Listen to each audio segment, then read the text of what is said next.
Oh, hey there, podcast listener. Just a quick heads up. This is an audio version from a video file. Most of them are each day.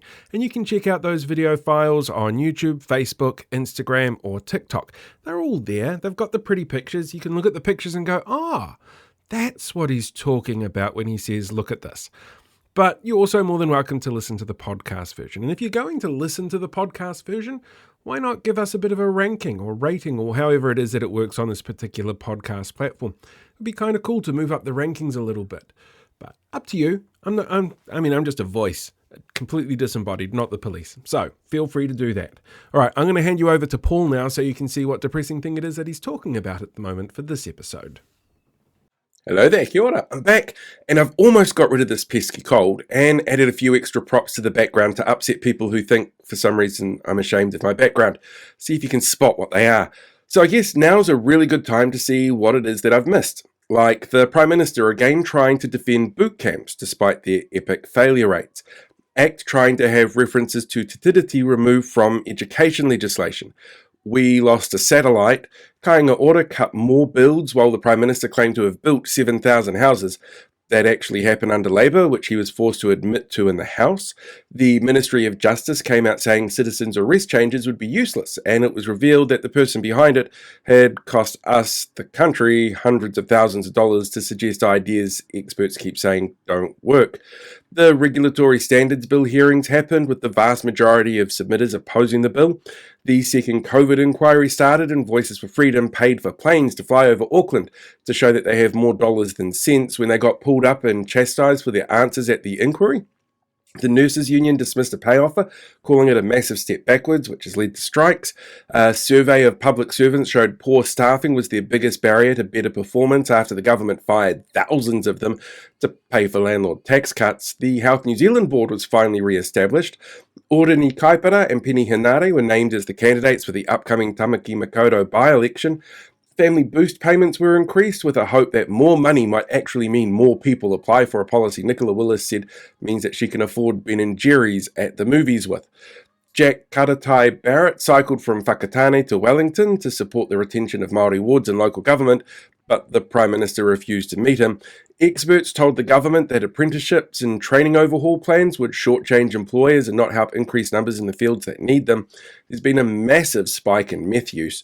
The government planned to make those on job seeker benefits help with flood zone cleanups.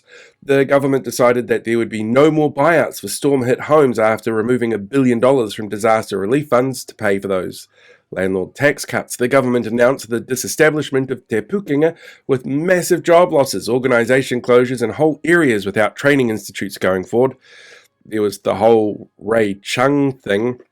The government decided that there should be no more open plan classrooms, a plan they carefully avoided admitting was actually a National Party policy to begin with.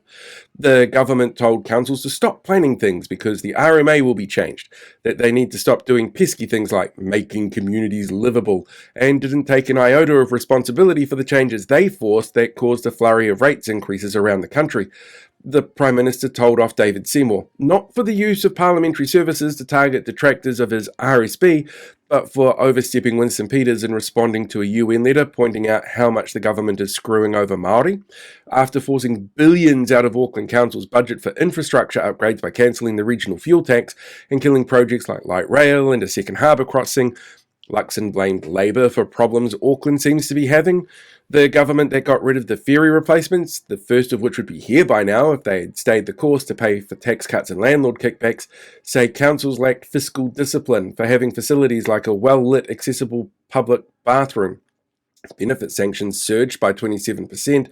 New cost of living data showed increased costs of basic food items was a big driver to the cost of living, which all occurred under National, but somehow they still think is Labour's fault. The little spotted kiwi was found on the west coast of the South Island for the first time in 50 years, which Shane Jones probably got grumpy about. Peter Jackson said he wanted to bring back the moa. There was a measles outbreak. Thanks, anti-vaxxers. Health New Zealand backtracked on plans to reduce maternity beds in Wellington Hospital. Another prominent New Zealander got name suppression after a super secret arrest. The government acknowledged rising numbers of homeless are happening and that many said it's linked to housing policy by the current government. but not them. That's not what the current government is going to admit.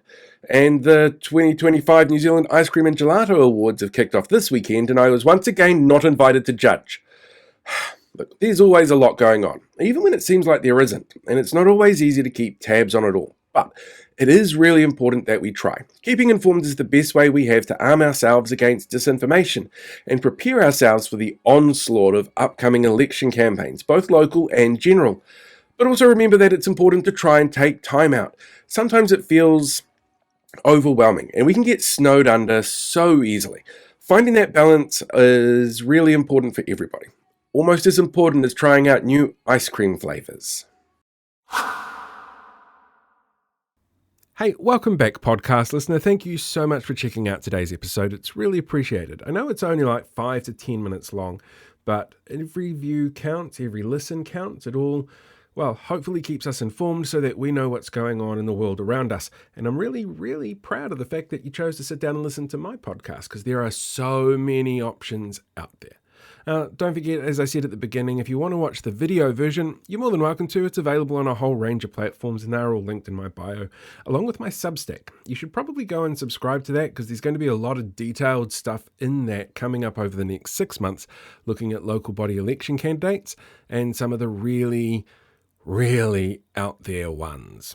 But yeah, entirely up to you. If that's not what you want to do, cool. Anyway, make sure you have a fantastic day. I will catch you guys all next time. Live long, prosper, be one with the Force, and I will see you around.